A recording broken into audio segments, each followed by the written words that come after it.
Okay, let's go ahead and get started. Welcome to Becoming Your Desired Self, Designing Habits to Build the Life You Want. Just to do a check, can everyone hear me okay? Is my level of volume great? Seeing some thumbs up in the chat. Can everyone see my screen that has some slides on it? Right now it just says Becoming Your Desired Self. Excellent. Okay, so this is the first time we're offering this, so please extend some grace to any errors. We're also going to be experimenting with some different strategies, trying to utilize the opportunity of using this kind of technology in this format that, you know, for better or worse, we're kind of stuck with. So we want to make this as engaging and both not only a chance for you to learn about some of the theories and the mechanics about habits and how they relate to your identity, but also make it really practical so that we can really embody the practices that we're discussing. If there's ever, a question that you have, feel free to write it down. I probably won't see it in the chat until toward the end, but we're gonna have some other opportunities. We just really wanna capture your questions to make sure that if we didn't answer it today, if we ran out of time, we can always answer it the next day. We're gonna be here for 12 days. You're welcome to join us every day. It's very much a cumulative workshop that we're gonna build on lessons that we learn. And let's just start diving into the structure. So the first thing is one of the experiments we're gonna do is, see if I can, is that we are going to have a collaborative note-taking document. We're gonna try this and see how it works. One of the things that I've been really moved by is the idea of how do we have artifacts from our education and how do we have artifacts from our endeavors? Especially when we're in groups, I think our notes are much more powerful when we can have more than one person listening and kind of looking at it from different perspectives and angles and try to capture that. So let me put it in the doc here, collaborative notes. It's at bit.ly/becoming your desired self notes. I made them very long. And then you'll also notice, and we'll get into this a little bit later, is that there is a template for you to copy a workbook that we're creating that will add to most days. We'll add new activities. So if you come back, you'll unlock step 2 and 3 of our habits inventory. And as successive days, we'll continue to add things in there. This is your document first and foremost. Sorry, just a second. This is your document first and foremost of the workbook. So it's not, once you open it, you can make yourself a copy and then it's only yours. We won't be able to see it, so you can feel free to fill it in as you would like. Just to go over a little bit of the structure, the first 4 days is just going to be us. We're going to be going through really a deep dive of the mechanics and overview of habits, and really kind of the laws and the rules that behavioral change usually follows. Then days 5 through 11, we're going to do some deep dives into some topics. So as we talk about becoming identities and practicing habits that will give you evidence for those identities, we are going to have some sessions like becoming anti-racist and how we practice anti-racist behaviors to really form that identity, becoming mindful, becoming studious, how to practice good habits for being a student, becoming flexible, becoming focused, becoming happy, and becoming resilient. So we have a lot of great things in store. Everyone who's been working on this workshop is really excited. I've certainly never seen something like this offered in quite the way that we're offering it. So we hope that it's of deep value. We're going to be in community together for the next 12 days, particularly while you're editing this collaborative note-taking document. Really want to set things off on the right foot. I want to offer a couple of norms for our workshop. I'll remind you of these each morning. And these are great habits in themselves to start off on. And they are assume positive intent, that everyone in the community is not coming into the community to harm one another. We're assuming that everyone has good vibes, that we're seeking to understand when we don't understand something, or when someone says something that we just really don't vibe with or we don't understand, that we will seek an understanding, and that we will then ultimately own our impact though. If someone does tell us, you know, this made me uncomfortable, you know, is that something we can talk about? Something that you're gonna own, that you're in community with others and what you do affects others. So these are things that I try to remind myself every day in every group that I'm in. These are norms that I always kind of just as a habit, remind myself before I launch into something, is that I'm assuming, you know, I've taken it one step farther and I'm trying to practice unconditional positive regard, in that imagining that every single person that I interact with in a day, they are trying their best and they really want to engage with me. They want to have a dance of conversation, or they maybe do want to have an argument, but how that's all part of life and that's part of our interaction as well. So things to just kind of consider in there. We're also recording the session. You should have gotten an alert as you come in. So if you miss out on something, or let's say you really wanna start your day off on the right foot, you can rewatch this, you know, first thing in the morning every day. But it is being recorded and we will have the archives available for you as well. So let's begin. We live in turbulent times. Even before COVID-19 upended our routines, we were barreling toward major shifts in how we exist as a species. Some of you may be joining us while quarantining before classes. One of the major themes we will cover is the power of place, specifically the role your environment plays in shaping your habits. Being in a new place, a new context, is the optimal time to be intentional about the habits you live in to your environment. Some of you may be joining us from elsewhere. You may be well settled into your environment, yet you may also be in a state of flux. Coronavirus and the choices our leaders made in addressing it have disrupted our lives and our routines. And there is power in disruption. We can really use it as a life force and really harness that kind of energy. As Ramsey Clark said, turbulence is life force. It is opportunity. Let's love turbulence and use it for change. Let me do a quick introduction of who I am before we kind of move into more of the fun stuff. So 13 years ago, next Wednesday, I moved into Goddard Residence Hall. I don't know if anyone is currently in Goddard, you know, shout out in the chat. I started my very own NYU journey coming from rural Nebraska. Little did I know that 13 years later, my life would still revolve around Washington Square Park. I'd still be at NYU and still really pursuing knowledge and pursuing how we can find excellence with each other. I got my degree in sociology, and this was really an excellent choice my 18-year-old self made. Sociology taught me a way of looking at things, to explore not just the surface level, not just the outcomes, but to look for the things that shape us, that elude us, that live just beyond perception, the forces behind the curtain. I spent many years studying happiness and 5 years teaching it as part of the instructional team for NYU's hit course, The Science of Happiness. We'll be hearing from a couple of the instructors on Thursday when we have our session on becoming happy. And now here I am, still at NYU as the Director of Student UX and Innovation Strategy. What this means is, you know, from day one, my focus at work has been improving the student experience. In this role, I still get to use quite a bit of my sociological imagination. I spend time looking at the forces shaping our collective future and how we can grow with technology, grow with change, adapt and thrive through skills like context agility and rediscovering curiosity. These are going to be themes that I kind of focus on the last day as we kind of wrap everything up from this workshop and see how we engage further into the future, how we learn the skills that we will need in a post-COVID world.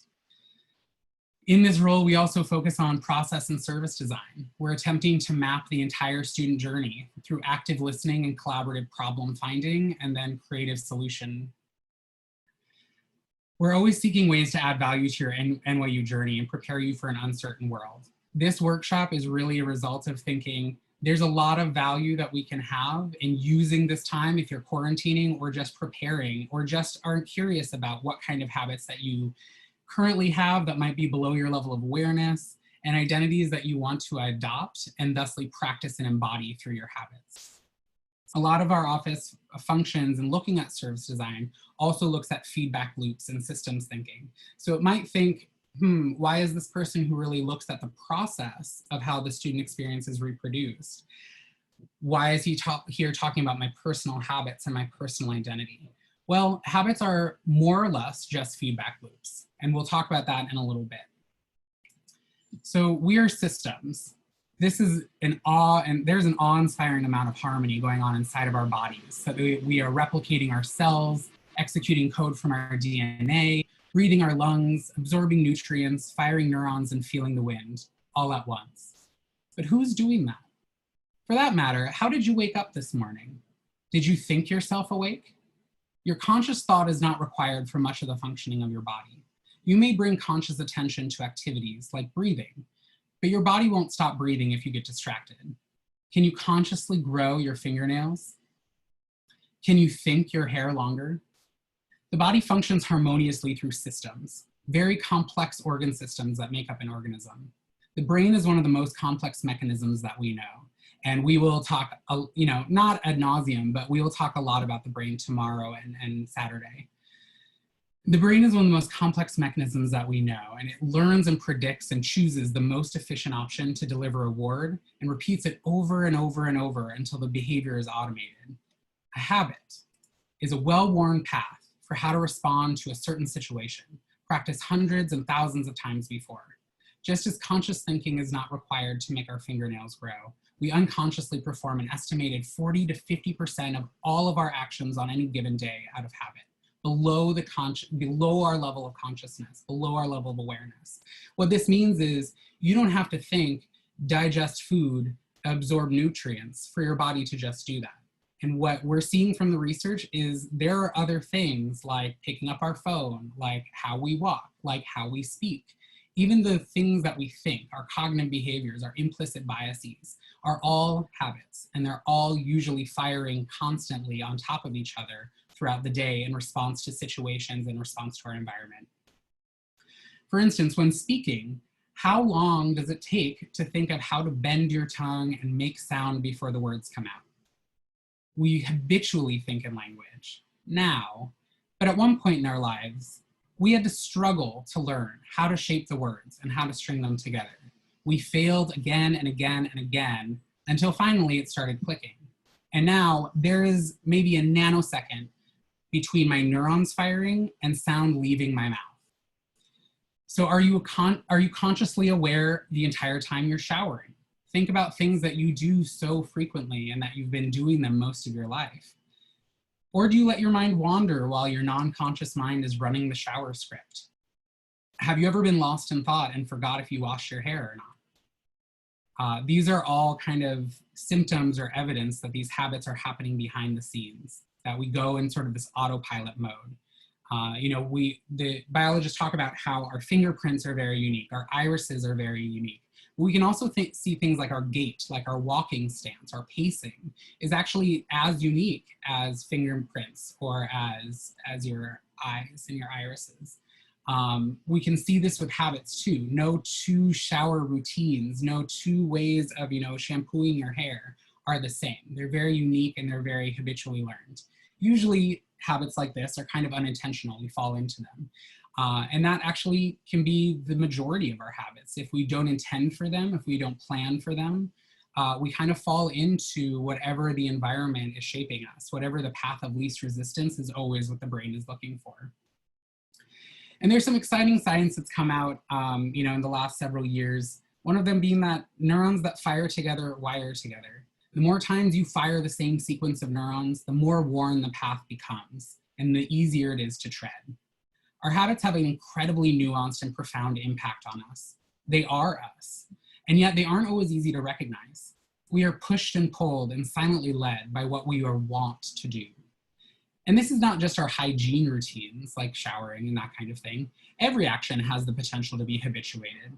And we have an idea about how they form. Habits form in loops. They are feedback loops driving our behavior.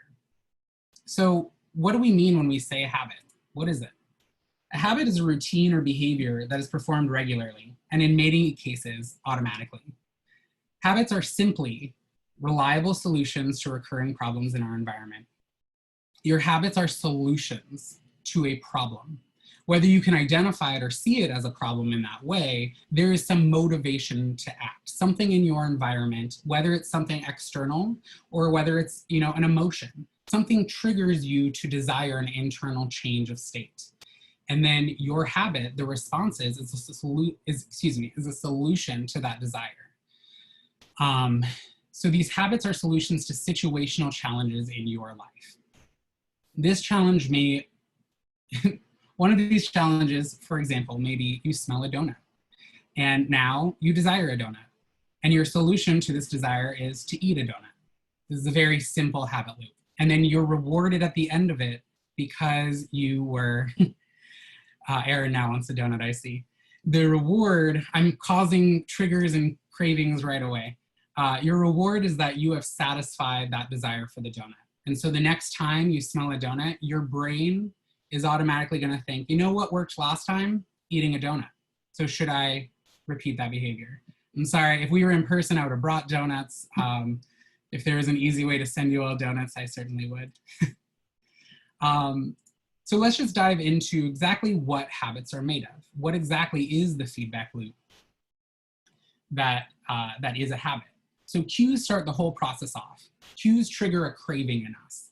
They can come from outside, some stimulus in our environment, say the smell of a donut, or let's use a more common thing. Let's say a text notification is an outside stimulus in your environment that triggers your attention, it captures your attention.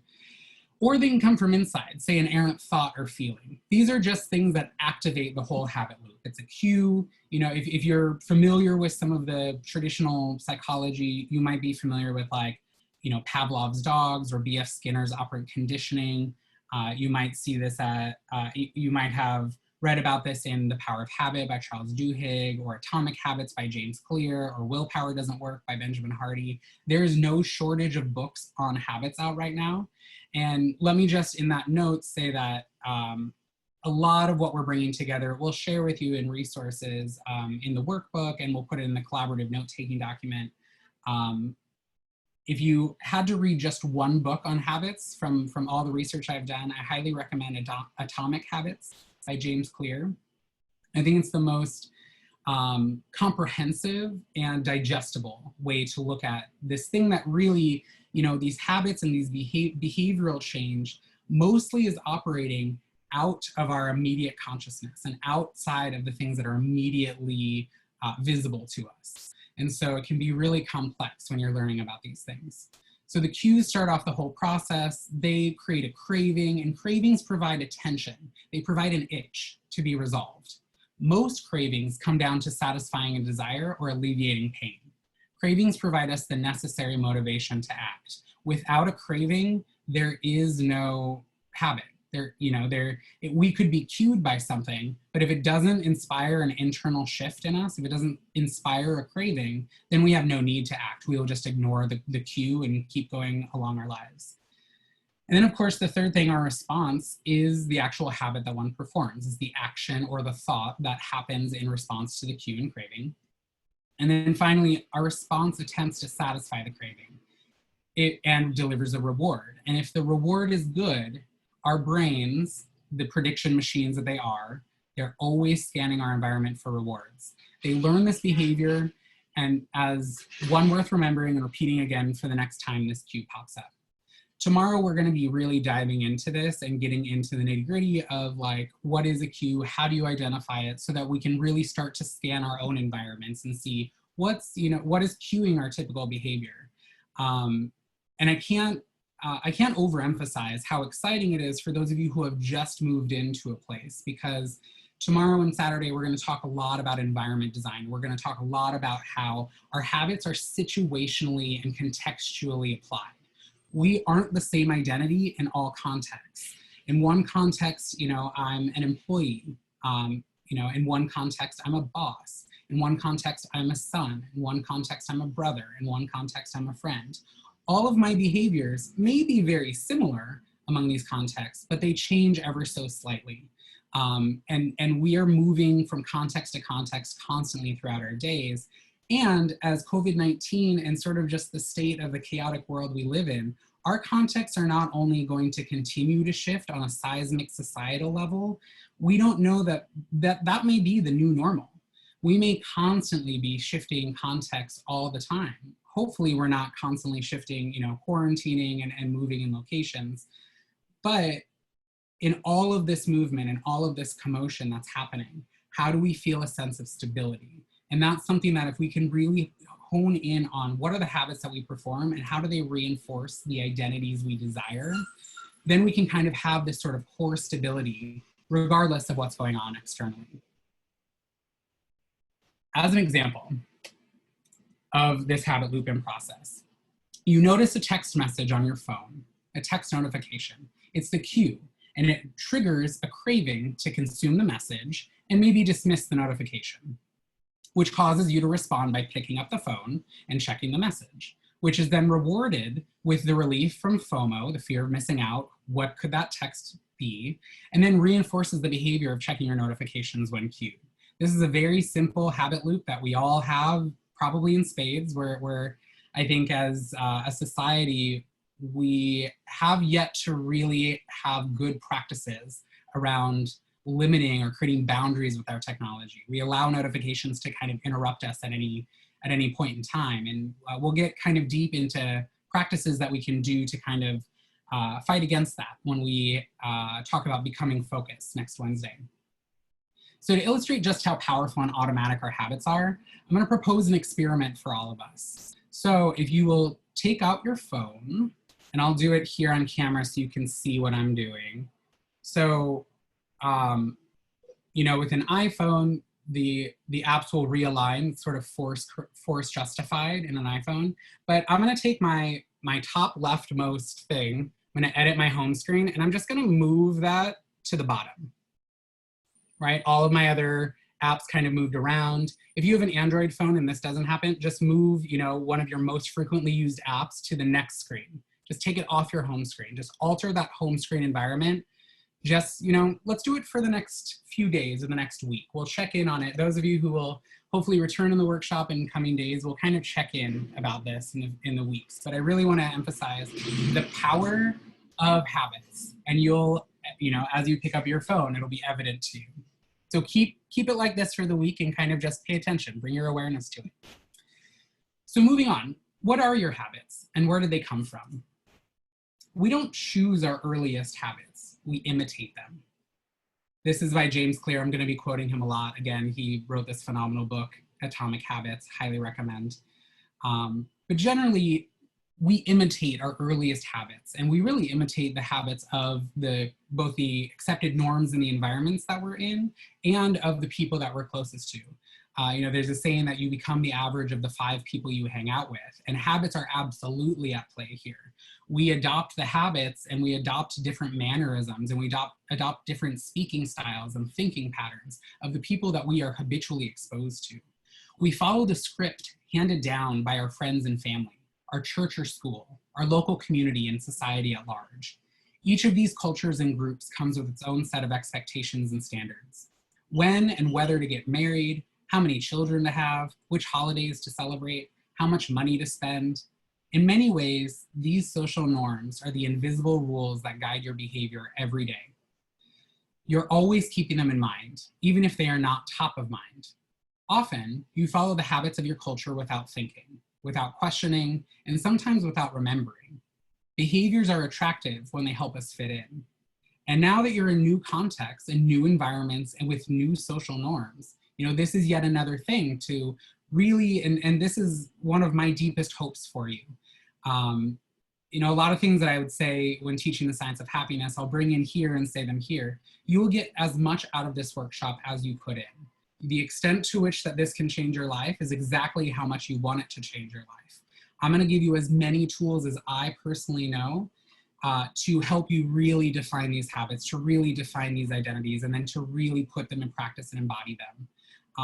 But one of the deepest things I have to request from you is to really start to peer inside and say, where did this come from? Whether that means, where did this thought come from? Where did this cognitive behavior come from? Where did this implicit bias come from? Because implicit bias, again, is just another thinking habit, thinking behavior.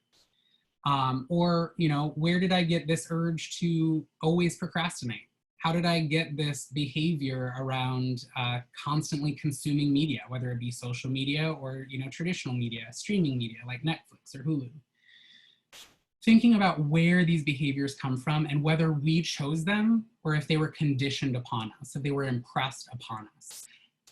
So, you know, all of the behaviors that helped you fit into your old life may not help you fit into your new life. The behaviors that we had as a society, the behaviors that we had as individuals pre-COVID are not necessarily going to work in a post-COVID world. You know, when we look at even just public health things, and we'll go into this a little bit later in the week, you know, getting people to adopt a habit of staying inside for 14 days, adopting a habit of wearing a mask every time that they're outside of a socially distant routine. These are hard habits to learn, even if we, you know, can adopt them pretty readily. Immediately there's a tension because we're not used to them. And so as we look into the habit cycle more and as we inventory our habits, we will start to really dissect these things. So everything that you're coming with, all of your habits, that was the old you. But you now live in a new context. So this week we're going to kind of identify what you want to bring with you and what's time to let go. So one of the things that we're going to do is a habit inventory. So if you've gone into the habits workbook and have copied it to yourself, again, feel free to edit and make it as you wish. Every day we're going to add a little bit new content you can copy and paste in your workbook. But this is the second activity after moving the app on your phone. Is you're going to list your habits. You're going to create a searching and fearless inventory of yourself. Suspend judgment. Just become aware of how you act. So this is really important. I'm seeing someone is asking for the link.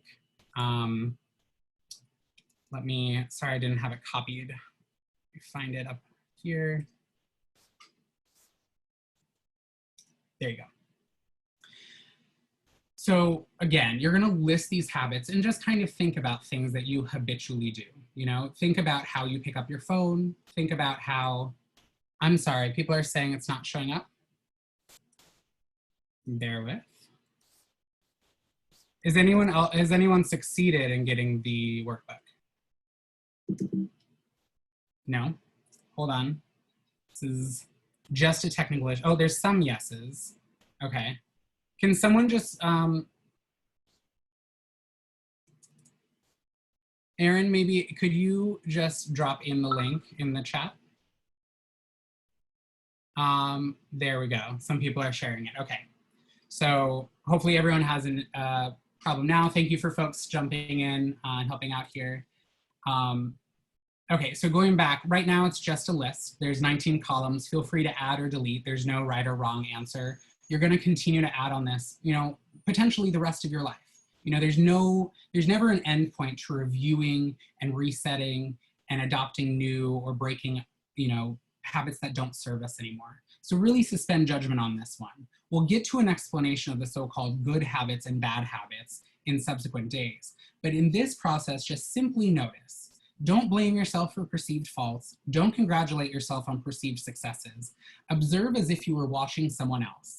Maybe say things like, oh, how interesting that they would do such a thing, you know? How interesting that you would floss in the morning. How interesting that you would eat a hot dog first thing in the morning. How interesting that you like need 3 cups of coffee just to get out of bed. You know, don't apply judgment. Judgment is always going to be present in our lives. We can add it in selectively when we want. In this inventory, we are seeking dispassionate clarity. So we are just trying to see where we are. And then we'll move forward on how we can make things more optimal in our lives and how we can eliminate bad things. So coming back to this sort of conditioning idea and the new context that we're living in, when you expose yourself to new ideas, new experiences, or things you've long feared, you will have what social scientists call a disorienting dilemma. A disorienting dilemma is when your current mental model is somewhat shattered through exposure to new ideas or experiences that contradict your current way of thinking. Moving into your residence hall may have immediately been a disorienting dilemma. You suddenly had all of these mental maps and these mental spaces for where you sleep and where you study and where you do all of these habitual activities that you did at home. And now you have to remap it onto the context of your new room, your new bed, your new desk. And so we can really, again, tomorrow we'll get into environment design. This is a really powerful part of the moment right now, is that, you know, if you're not in a new environment, you still can do this any day that you would like. But for those of you who are in a new environment, what an exciting time to really live into and shape your environment that will ultimately then shape you. Change is a part of life. And we can situate our attitude to begrudge it, or we can find ways to work with change, to harness it. That's really what, this workshop is going to be about. The last day, titled Becoming in a Chaotic World, is especially going to focus on this. How do we use change as a competitive advantage, or just as an advantage in general? Not to say that we have to compete with others, but the more that we are comfortable with our context shifting, the more agile we are. The skill that we can develop is called context agility. And it's something that that everyone, not just students entering the workforce, adults of all walks of life, of all ages, we are all going to have to learn how to change our context with more fluidity and ease. That which external shapes that which is internal. Put more simply, your worldview, beliefs, and values didn't come from within you, but from outside of you. Your goals, beliefs, and values are shaped by the cultural context in which you live. I'm just really trying to underscore here on how everything's changed. Whether you're moving or whether it's COVID, everything has changed, and this is a time to really reevaluate. We were conditioned to behave the way we behave in our old contexts. In new contexts, and your context will continue to change throughout life, you have an opportunity to reset, course correct, and adjust to your new context and your new identity. Our conditioning is learned and can be consciously unlearned. And this is really crucial for growth. If we kept the same conditioning that we had at 5 years old, we'd still behave as a 5-year-old. Growth is a natural, process in life, and one that we can really embrace rather than begrudgingly accept. And yes, I'm just seeing Isabella, the Searching and Fearless Inventory absolutely comes from the 12-step program. If any of you are familiar with Alcoholics Anonymous, they are one of the most successful habit change programs. The 12-step program is a program to change habits. And I want to have a deeper conversation about addiction and how addiction is simply a habit, and how addiction is simply a solution to a craving, a solution to a cue in our environment. And again, if we can kind of have this fearless and searching inventory, if we can really suspend our judgment and just see what is from our habits, then we can really start to see how they control us or how our environment shapes us. College is a time for trying new things, trying on new and different selves. This is a time of redefinition, or gaining dispassionate clarity on what's working and what's keeping you from growing. You are not a fixed, independent, and unchanging being. Psychologically, intellectually, emotionally, and spiritually, your nurture is far superior to your nature. And you are entirely responsible for your nurture now, Thus, you can guide who you become. We're all adults in this room, unless someone shared the link with a younger sibling, which totally welcome. But even then, you can start taking responsibility for how you're nurturing yourself, how you're nurturing your environment to shape you, how you're nurturing these thoughts, these identities, these habits. So as we come to sort of a close for today, as we're starting to think about things, I want to tomorrow we're really going to get into maybe upending some traditionally held beliefs on goal orientation and on how we plot goals. There's really these 3 layers of behavior change. On the outermost layer, we have changing outcomes. This focuses on results, most associated with traditional goals we set. You can think things like gaining muscle, running a marathon, waking up at a certain time. Outcomes-based behavior change is focused on what we want to achieve. And this is the one that you'll probably be most familiar with, because it's probably the most celebrated orientation in society. The next level is a little bit deeper. It's changing processes. This is a focus, and what we're going to be focusing a lot on our habits and systems. We're most associated with our practices, such as implementing a gym routine, marathon training plan, developing a bedtime practice. So you can see kind of how they relate to each other. It's not about yes or no, I woke up at 6 a.m. It's about, did I go through the routine of going to bed early enough to even make 6 a.m. a reasonable idea? And then the deepest level of behavior change is changing identity. This is focusing on beliefs most associated with your assumptions, values, and biases. This level is about one's worldview, self-image, and judgments. For instance, becoming fit, becoming a runner, becoming a morning person. So on the outcomes level, you might say, I want to run a marathon. I want to read 15 books this year. On the identity level, we will focus on not I want to read 15 books, I want to become a reader. Not I want to run a marathon, I want to become a runner. We want to focus on the things that will have our identity support so that the process and outcomes just follow along. It is much more effective to change in alignment with your identity and beliefs rather than to change in pursuit of a single outcome. And yet, a lot of us were taught to basically shape our entire lives around achievement, to shape our entire lives around individual outcome and individual goal attainment. And then, you know, many of you may be going through this semester, if you're new to NYU, is maybe one of your biggest goals in life was getting into a good school. Congratulations, you've done that. Now what? You know, if the goalpost keeps getting moved on outcomes-based measures, if your next thing is, I want to get an A, I want to get a good job, I want to get a promotion, these are all putting your locus of, let's say, success or your locus of self-worth completely in someone else's hands, because you can't control what your grade is. You certainly influence it, but you can't control whoever is grading you. You can't control whoever is going to interview you or give you that job. You can't control the admissions committee that came here. But what you can control, your locus of self-control, is on these things like your processes and your identity. And yes, we can work hard and certainly have milestones and goals that we achieve. But when we focus just on that, we kind of lose some of the point and we kind of lose ourselves. We don't have that same level of core stability that gives us evidence that we are who we say we are. Your identity emerges out of your habits. You are not born with preset beliefs. Every belief, including those about yourself, is learned and conditioned through experience. More precisely, your habits are how you embody your identity. Certainly, there are some aspects of your identity that tend to remain unchanged over time, like identifying as someone who is tall or short. But even for more fixed qualities and characteristics, whether you view them in a positive or negative light is determined by your experiences throughout life. When you make your bed each day, you embody the identity of an organized person. When you write each day, you embody the identity of a creative person. When you train each day, you embody the identity of an athletic person. And so we're going to tease this out a little bit more. We're really going to focus on how we match and how we articulate those identities. And certainly I hope that this is an occasion where we can have some good collaboration, where we can maybe break into some groups and really kind of tease this out with each other. So it's not just you sitting and listening and, you know, sometimes chatting. Although please continue chatting, that's very entertaining for me and I look forward to reading everything afterwards.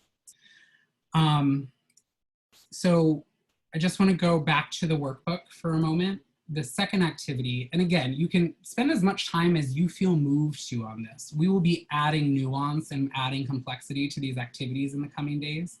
But for right now, you know, just think about the identities you hold and, you know, write a sentence about what it means to you.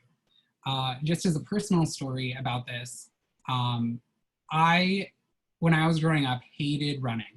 I actually, years later, realized that what I thought was running was actually sprinting. So I would beat myself up because I'm like, I'm not a runner because I can only like run for a minute, when really I could only sprint for a minute before my endurance, you know, gave out. And so thusly, I like never really sought any behaviors around running. Well, someone kind of course corrected this and said, well, they invited me out for a run, why are you sprinting? And I said, what are you talking about? This is running. And they said, no, it's not. We've been running our whole lives. So like, you know, you can actually run slower and probably stay for longer. And that kind of changed the entire game for me. I started a habit of running, but it still wasn't until 5 or 6 years later, after I had run 5 kilometers in, you know, different races, after I had run half marathons, after you can, like very in the back, you can see all of my like running medals. They just are hanging there. But, you know, I've run 6 half marathons now. I've run a full marathon. And it wasn't until about a year after I had run a full marathon where I was like, you know, in the middle of a run, kind of started breaking down crying. And I said, by all, you know, external measure, I am a runner. And yet for years, I was, you know, having the habit of running without holding that identity. And so it actually became difficult to run because I wasn't thinking of myself as a runner. In the same way that it would be difficult to quit smoking if your identity is tied up in I am a smoker. So it's really nuanced, it's really, really subtle how some of these things can interplay. So we are just about at time. I wanna see, just kind of like as a point of engagement, what's the most impactful thing you learned today? I'd love to please answer in the chat if you would dare, and then I'd love to, feel free to unmute yourself if you want to ask a question. Let me just kind of go over what we're going to do tomorrow, maybe to entice you if you haven't registered yet. Tomorrow, we're going to start by diving into how your values and beliefs shape your identity, which is embodied through your habits. We're going to kind of do this and just more. We're going to take a closer look at the habit loop. We're really going to get in the weeds of like, how do I identify cues? What cravings do they create? What's the response? And then what's the reward? And how do we, a lot of these things are happening in split seconds. When we think about our thinking behaviors, those are happening as we're thinking. So we're going to think about how can we slow down this habit loop? How can we create oxygen between the cue and craving and the response? And how can we, make some executive decisions there and really decide how we want to act rather than just instinctively or automatic or non-consciously act. We're going to explore the mechanics of behavior change, and we actually know quite a bit more than we used to about how behaviors can change. And so we have some really helpful frameworks that we're going to share. So if you want to create a new habit, we're going to talk about how you do that. If you want to break a habit that's no longer serving you, a quote unquote bad habit, then we're going to talk about how to increase friction to make that habit less desirable. And then we're going to talk about environment design and creating enriched environments. How do you set yourself up for success by really creating a mental map in your mind for this is an area that I'm solely devoting to rest. Every time I'm in this area, I'm going to rest, and I'm going to rest hard. And this is an area of enriched work. And when I'm in this environment, I'm gonna, I'm bringing the energy each time that I'm gonna be focused, that I'm gonna be excited, that I'm gonna be driven by what drives me and not driven by what, potentially other people want. We're really trying to create environments where we can excel. And one of the, tomorrow we're gonna go deep into my thoughts on goal orientation and how that's not necessarily the most successful way of changing our lives. And we're going to talk about how willpower is maybe not the silver bullet that people maybe claim it is. That willpower, in fact, is a muscle. It can be depleted over time. We can spend all of our willpower first thing in the morning, and then it's really hard if our environment is triggering us to do things that aren't in alignment with our desired self, with our desired habits. We're going to look at how willpower is just one tool that we've been told is the only tool. But actually our environments are much more powerful at shaping our behavior. And so if we can get the environment design right, behaviors and habits can become, with increasing ease, automatic. So let me pause there. That will be our conclusion for day one. And I would love to, I can catch up in the group a little bit. If anyone wants to take themselves off mute and maybe just say their name, and just if you have a question or comment, I'd love to hear from you. If you have another engagement and you need to go, this is also a great time if you want to pop out. I'll certainly every day probably stay for 10 to 20 minutes after in case you just want to connect. If you have something that was unclear, if you just want to, be in each other's presence a little bit longer, this is a space, and we're here for you. I mean, everyone who's been working on this workshop, that's been working on programming for quarantining students, we really wanted to bring our A game, and we really wanted to bring our presence here. And so that's what I'm aiming for every day, and I hope that comes across. Hi, I'm Isabella. I'm the one who asked the 12-step question. I just really have gotten so much out of this workshop today, and I can't stay for too long today, but I definitely would love to connect further. So I'm gonna write you an email. Could you confirm what your email is? Sure. And also, I'm going to put it in the chat. It's nick.jensen@nyu.edu. And so, yes, feel free to email me. Here's what I'll say about email is I'm going to be working most of today on, getting things ready for tomorrow's session. So, just give me some grace if I don't respond right away, but I will try to check my email and get back to everyone from this workshop that's emailed me today and get back to you before tomorrow. Thank you. Yeah, thank you. Anyone else with a question or comment? Thoughts? Hello. So I really loved the program that you're doing now, and I'm excited to listen for the other days. And also, I'm interested in the things about willpower because that's the thing that like all the teachers from my school always told me, and now I'm struggling with this over the years. And also the thing about environment because I have a problem that I can't focus on doing my work when I'm in my bedroom because I can see my bed and then I go to sleep. And I'm interested to learn more about doing your environment and creating that it will affect your work in a positive way. So thank you. Thank you for that comment. And just show of hands, does anyone else have trouble focusing in their bedroom when they can see their bed? I know that that's, luckily I have curtains between my bed. I have like a little sleep nook, and I had to close them today because this morning I got up and I'm like, but I want to sleep more. But, you know, I wanted to reinforce the identity that shows up for people and like, you know, is prepared and comes ready. And so like for me, that environment, that commitment, that reminder for me was, let me shut the curtains, just as a simple example of like, we can make very, very small changes to an environment that makes it less obvious. I'm not saying that this is going to be super easy. Everything I say too, let me put as a huge caveat. When I say that we can change our behaviors or that we can become aware of them, I'm not suggesting that we're all coming from the same place of accessibility. We certainly are so non-conscious with some of our habits throughout the day that awareness of it is not accessible, especially when we're triggered with emotions, especially like when we're like feeling pain. Like pain demands to be felt.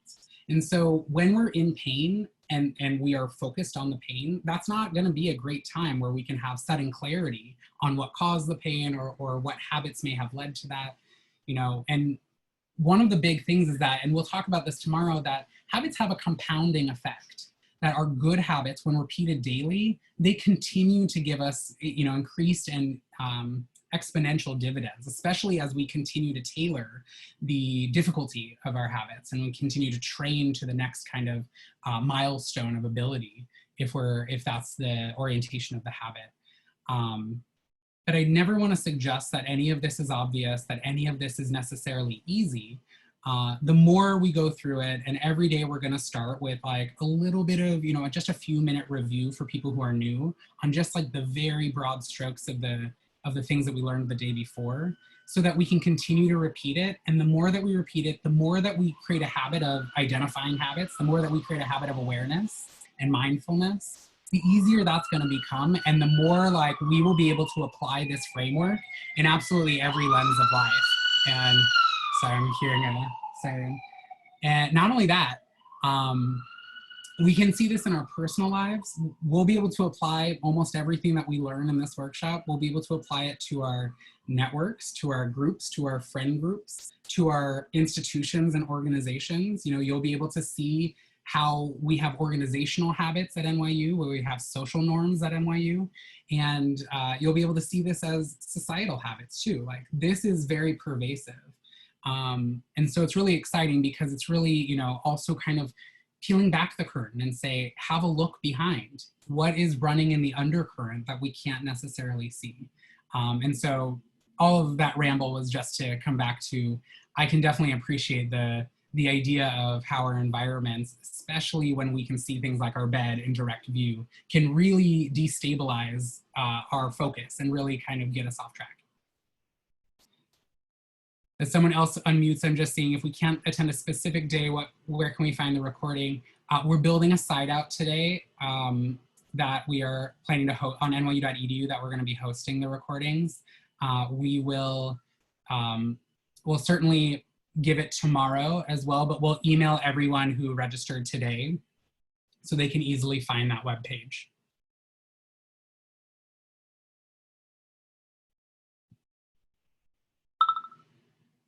Also, feel free to, like, while we're here, shameless plug, if you've gotten value out of this, invite your friends, invite your new roommates, invite, you know, people who you think would be, you know, getting a lot out of this. Also, just want to acknowledge my sister and my mom apparently are on the line. So it's exciting because I've been talking about how I would love to invite them to see me speak or present someday. And I thought, why wait any longer? This is a great time for all of us to learn these things. So my mom and sister may be joining us for this journey as well. And let me just ask, while people are here, you can write in the chat or anything. I haven't looked at the collaborative note-taking. I don't know if people are using it. That's gonna be a surprise for me, you know, after we get off of Zoom, but would love to have any thoughts on that as we keep going. If this was this useful? Is that engaging? Is it fun to kind of see other people type and, you know, are people pushing back? I'm not sure. This is a big experiment. My big goal in all of this, in the workbook and the notes, is that I want you to have artifacts. And I'll probably repeat this again, but let me just say it because it's really important. I'll probably say it maybe 5 more times. Too late in my academic journey, I realized that if I didn't make it my own, if I was working on an essay and it didn't like connect with my energy, if it didn't connect with something that was intrinsically interesting to me, it wasn't as good. My work output was just going through the paces, regurgitating some kind of book report. You know, it was, and I realized now, and I'm realizing it more in my work too, is that almost anything we can become curious about. We can find something, and a lot of you, you know, if you're an incoming student, you'll take writing the essay. And I didn't understand this when I took it, that I was going to be asked to sort of connect these like 3 seemingly unrelated, totally disparate ideas together in an essay. And now I feel like that's kind of all I do in life is find really weird, totally opposite kind of things and remix them in a certain way that makes sense, that finally clicks to see the deeper pattern behind things. And so if I had some initial advice to you, both with this workshop, with anything else you're gonna be doing, take what resonates and leave the rest. You know, in your assignments, like, I think this is a much better structure environment for long-term learning, is that you're writing down what's important to you, what resonates to you. You're not going to be filling out anything in this workbook to please me. I'm not going to see your workbook. Everything in this, just like in life, you will get out as much as you put in. And so this is why I wanted to create these artifacts for you, is because imagine if our classes were like this, right? Instead of just writing one essay in isolation that you might go back to. I don't want to say that my essay habits are your essay habits, but imagine if you had, like, in a certain class, a manifesto of understanding, like one document that just like you wrote about all the concepts that you were really excited about. And then you were curious and you went on your own and researched them. And I mean, this is how we develop passion. This is how we develop intrigue and interest. And, you know, we didn't have time for it in this 12-day workshop, but someday in a future session, I would love to do a workshop on becoming curious. How do we ignite a flame in us to keep us going and to find our intrinsic motivation? And hopefully that's something that we can bring in our academic journeys and in our vocational journeys, our career journeys, in addition to maybe some of the outcome-based measures that we're seeking. Anyone else with a question or comment? Clearly, if you just leave silence, I'm gonna fill it with more ramblings, which hopefully are interesting, but wanna make sure that I'm giving space for people to jump in.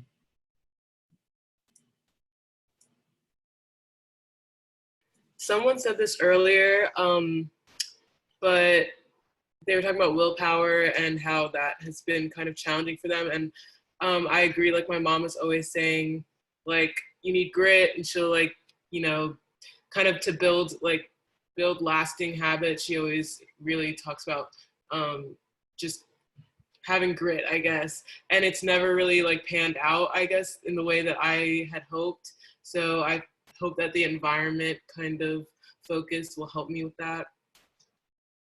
Totally. And I mean, grit is an important tool in our toolbox. You know, being gritty, the stick to itiveness, right? These are all important, But we don't have an endless supply. We don't have endless reserves of willpower. We don't have endless reserves of grit. So it's much more strategic to apply them strategically when we need them most. But most of what we're taught is that grit is the first step, when in fact, the first step is identifying what are the conditions in your situation, what are the conditions in your environment, in your context, that are leading you to need grit in the first place. So I don't want to say grit and willpower are not part of the conversation. They are, and they're important tools in our tool belt. It's just the way that we as a culture think about them. We kind of idealize and almost fetishize this idea of the self-made person, the self-made man, you know, the self-made billionaire. And we have this idea of pull yourself up by your bootstraps, that you individually can do all of these things. And the antecedent, if you can't do it all by yourself, if you falter or fall or need help, you know, somehow that, you know, there's a lot of shame in that. As a culture, we shame each other for not knowing things. We shame each other for making mistakes. We shame each other for all manners of things. And certainly in response to those things like grit are important, because life will always be challenging and life will always be changing. Even especially, I think, once we get a good handle on it, we're going to be thrown a curveball, right? I had lots of plans in February for the rest of the year, and then our whole world changed. Our lives unalterably forever have changed. There are some things that we might bring back, but there are, you know, we're charting new paths now. And so hopefully this is not a dismissal of willpower and grit, absolutely not. I just want us to de-emphasize them a little bit, because they're deliberate tools. And we are talking about, you know, you're never going to win in an automated game with a deliberate tool. You know, a machine is always going to be able to operate at 24 hours effectiveness to a human being's, you know, short amount of time that they'll be able to compete with that kind of physical labor. And I'm trying to draw the parallel there, that our habits are automated. And so if we have to bring conscious awareness each time, our prefrontal cortex can really only pay attention to about 40 things at one time. And 40 is a lot. We're really only focusing on like 4 or 5. When we have our session with Clay Shirky, when we talk about becoming focused, he's going to talk about multitasking and how that's really kind of a myth. But it's this idea that like we can consciously, you know, choose and look at the opposite. When we're just solely reliant on willpower and grit, what does it mean when we fail? What does it mean when we stumble on our habits? It means that we are at fault, that we are individually to blame, not really seeing the full context of actually our environment and our triggers and our cues had much more to do. Our automated responses, our habits, had much more to do with our behavior and how it acted out than it ever had to do with willpower or grit. And so we want to apply those things very tactically when we want to change our behaviors, whether we want to, like, again, add good behaviors or break bad behaviors, as they call it. And I really want to steer clear from the shorthand of good habits and bad habits, because there's really habits that lead you to the outcome you want and the identity you want, that reinforce those things. And then there are outcomes that don't do that. And we don't have to apply that kind of good and bad judgment. Sorry, a complex answer to your question. I promise to have more complex answers to questions. I'll try to keep them briefer though. Other thoughts? Oh, my mom is so sweet.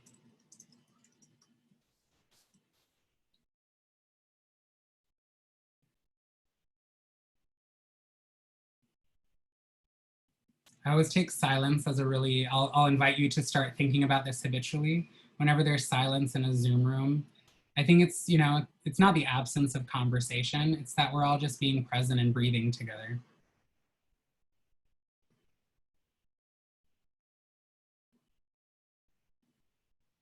While on the subject, breathing is one of those things that we don't need to think to breathe, but we can bring conscious thought to our breath. We have breathing exercises. We can augment the way we breathe. And oftentimes, and this is a particular sticky subject, I'm such an avid reader, and so going into a bookstore is really dangerous for me. But I went into one on Tuesday, and there's this new book called Breath that I'm just salivating for. I'm very excited for it, because when I started learning about habits, you know, about a decade ago, I learned that we probably learned how to breathe incorrectly, and then we've been practicing it every moment of our lives. So like, it's gonna take some intense work to relearn how to breathe.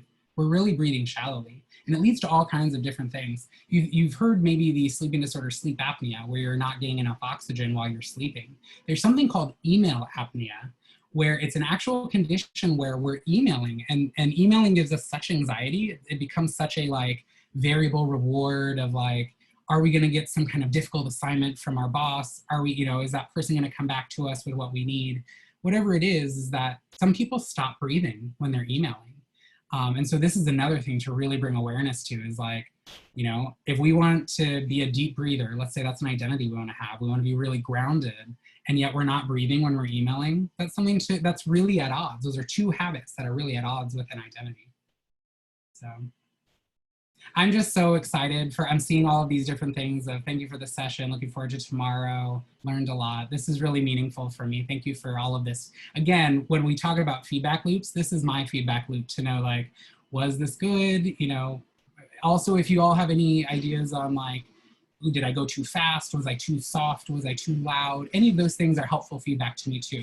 I don't take it as like critical. I take it as like very constructive of, you want me to succeed, so we all have a good session together. So,